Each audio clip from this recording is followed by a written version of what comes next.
Materi kompetensi guru masa kini.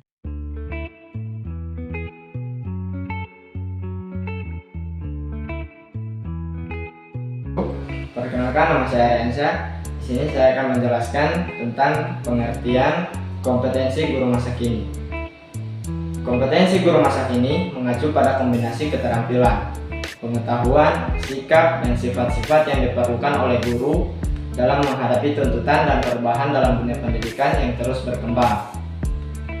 Guru masa kini harus memiliki kualitas dan kemampuan yang luas, termasuk keterampilan pedagogis, penguasaan teknologi, kemampuan berkomunikasi, dan kualitas kepribadian yang mendukung pembelajaran yang efektif, inklusif, dan relevan. Guru masa kini juga diharapkan untuk memahami perbedaan individual siswa, mempromosikan nilai-nilai sosial, dan beradaptasi dengan perubahan lingkungan pendidikan. Dengan demikian, kompetensi guru masa kini mencakup aspek profesionalisme, kreativitas, kepemimpinan, serta penerapan prinsip-prinsip keberlanjutan dalam proses pembelajaran. Kompetensi guru masa kini adalah landasan yang mendasari peran guru dalam mempersiapkan generasi muda untuk sukses dalam masyarakat yang terus berubah.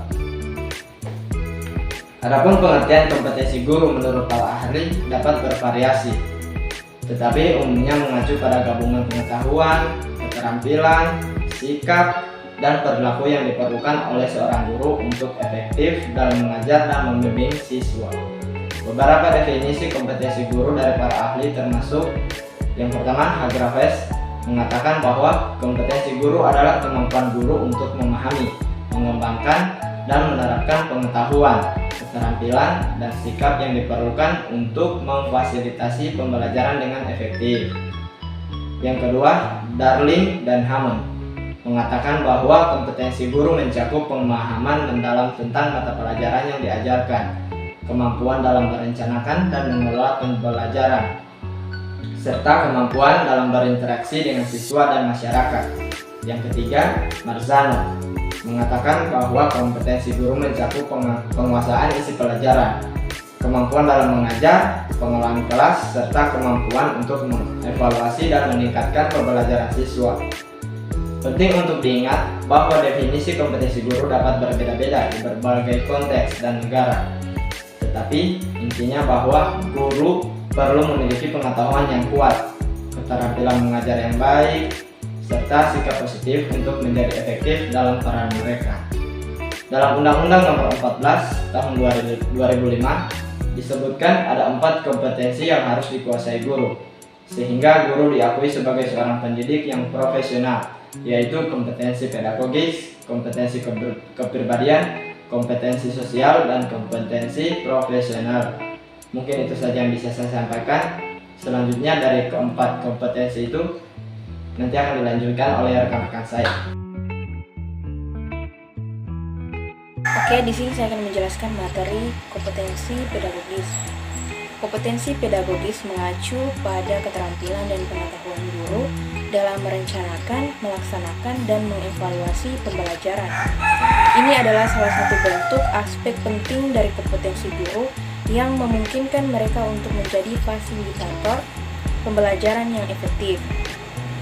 Kompetensi pedagogis mencakup beberapa komponen, yaitu yang pertama, perencanaan pembelajaran, yaitu guru harus mampu merancang rencana pembelajaran yang sesuai dengan tujuan pembelajaran. Dan yang kedua, penguasaan materi pembelajaran, yaitu guru harus memiliki pemahaman yang mendalam tentang materi yang mereka ajarkan. Yang ketiga, adaptasi pembelajaran. Guru harus memiliki kemampuan untuk mengadaptasi strategi pembelajaran sesuai dengan gaya belajar siswa. Yang keempat, penggunaan teknologi dalam pembelajaran. Di era digital saat ini, guru juga harus mampu mengintegrasikan teknologi dalam proses pembelajaran. Yang kelima, pembuatan lingkungan pembelajaran yang inklusif. Guru harus menciptakan lingkungan pembelajaran yang inklusif, di mana semua siswa diterima dan didukung. Dan yang terakhir, evaluasi dan umpan balik, yaitu guru harus mampu menilai perkembangan siswa secara objektif. Terima kasih. Kompetensi sosial.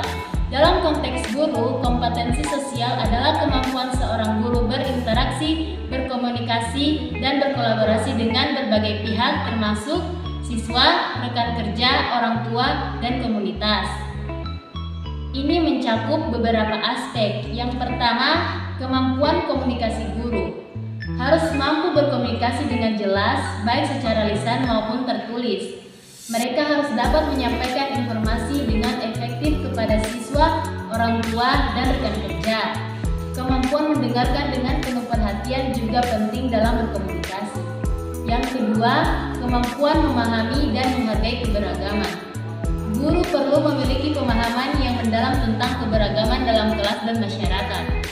Mereka harus mampu menghormati perbedaan budaya, nilai, latar belakang, dan kebutuhan siswa, serta menciptakan lingkungan inklusif di kelas. Yang ketiga, kemampuan kolaborasi. Guru seringkali harus bekerja sama dengan rekan kerja, tim pengajar, atau spesialis pendidikan dalam proyek-proyek pendidikan. Kemampuan berkolaborasi, berbagi ide, dan mendukung kolega dalam mencapai tujuan bersama adalah bagian dari kompetensi sosial. Yang keempat, interaksi dengan orang tua. Guru juga berinteraksi dengan orang tua siswa. Mereka harus mampu menjalin hubungan yang baik dengan orang tua, menyampaikan informasi tentang perkembangan siswa, dan bekerja sama untuk mendukung pendidikan anak. Yang kelima, kepemimpinan sosial. Dalam beberapa situasi, guru dapat berperan sebagai pemimpin sosial di komunitas atau di sekolah. Mereka dapat mempromosikan nilai-nilai sosial, mengorganisir secara sosial, atau berkontribusi pada pemecahan masalah di masyarakat. Yang terakhir, resolusi konflik. Kemampuan dalam menangani konflik dan ketegangan adalah bagian dari kompetensi sosial. Guru harus bisa menyelesaikan perbedaan pendapat dan memfasilitasi pemecahan masalah antara siswa atau anggota staf. Dan kompetensi sosial sangat penting dalam pendidikan, karena guru yang memiliki kemampuan sosial yang baik cenderung menciptakan lingkungan pembelajaran yang aman, inklusif, dan mendukung. Mereka juga dapat membangun hubungan yang positif dengan siswa, orang tua, dan rekan kerja yang pada gilirannya dapat meningkatkan efektivitas pengajaran dan pembelajaran. Sekian. Baik, saya akan menjelaskan tentang kompetensi personal. Kompetensi personal mengacu pada kumpulan karakteristik, kualitas, dan sifat pribadi seseorang yang memengaruhi kemampuannya untuk berhasil dalam berbagai aspek kehidupan, termasuk dalam lingkungan kerja. Kompetensi personal melibatkan berbagai aspek kualitas individu seperti sikap, motivasi, kepemimpinan, emosi, etika, dan kemampuan interpersonal. Ini adalah kemampuan dan sifat-sifat pribadi yang memainkan peran penting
berpikir kritis, kemampuan untuk menganalisis informasi, mengambil keputusan yang tepat, dan memecahkan masalah.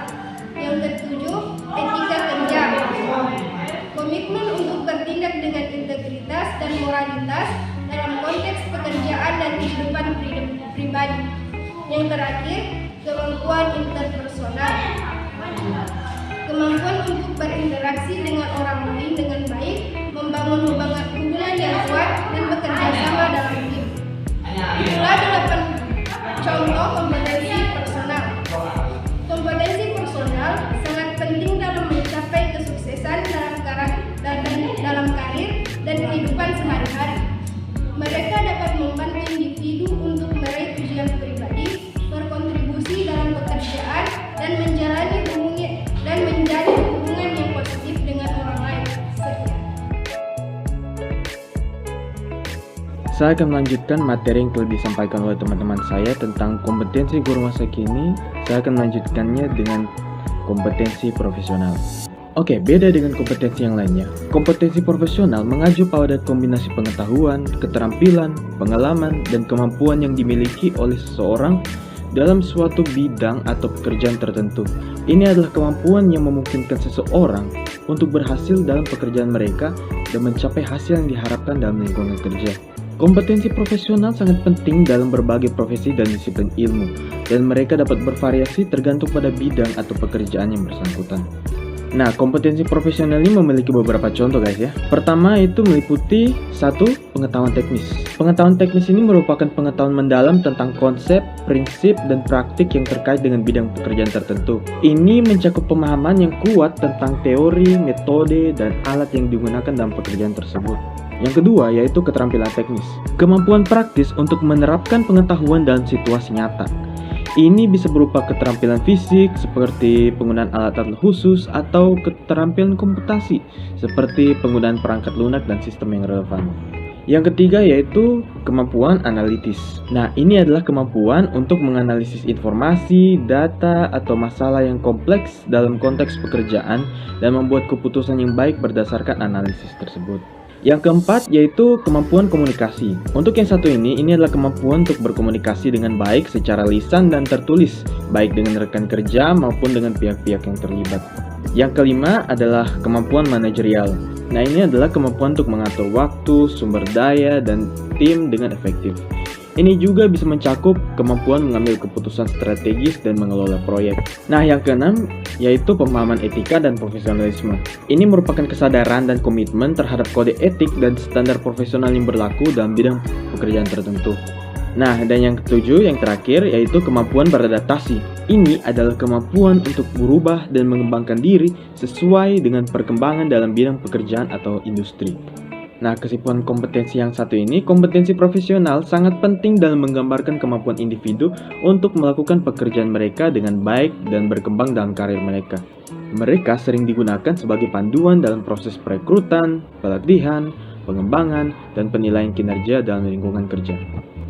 Oke, cukup di situ saja penyampaian saya tentang kompetensi profesional dari laporan kami yang bertemakan kompetensi guru masa kini. Mohon maaf jika ada kesalahan kata, itu tidak disengaja. Saya Muhammad Rizky Hasan dari kelompok 3. Terima kasih. Wassalamualaikum warahmatullahi wabarakatuh. Sekian dan terima kasih.